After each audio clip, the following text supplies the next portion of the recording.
دنیا کے سامنے صحابہ کے حوالے سے یہ بات کی جاتی ہے، ان کی جنگیں ہیں، لڑائیاں ہیں، اختلافات ہیں، حکومت کے لیے، حکمرانی کے لیے، خلافت کے لیے جھوٹ ہے۔ رب تعالیٰ اپنے قرآن میں کہتے ہیں وَأَلَّفَ بَيْنَ قُلُوبِهِمْ، وَأَلَّفَ ماضی ہے، پاسٹ ہے، ہو چکا ہے، شک کی گنجائش نہیں ہے۔ وَأَلَّفَ بَيْنَ قُلُوبِهِمْ، اللہ نے ان کے دلوں کے درمیان الفت ڈال دی۔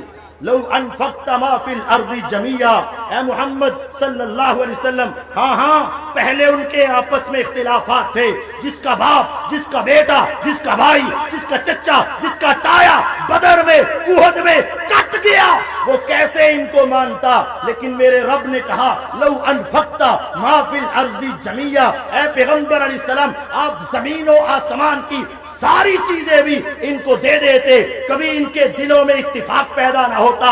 وَلَٰكِنَّ اللَّهَ أَلَّفَ بَيْنَهُمْ، لیکن حق یہ ہے رب جب ملانے پر آئے تو ہر چیز پہ قادر ہے۔ اللہ نے ان کے دلوں کو ملایا۔ مولا تو نے کیسے ملایا؟ فرمایا سنو، إِنَّهُ عَزِيزٌ، اسے ہر کام کرنے کا طریقہ آتا ہے، حکیم، اسے ہر کام کرنے کا سلیقہ آتا ہے، وہ ہر کام پہ غالب بھی ہے، حکمت والا بھی ہے۔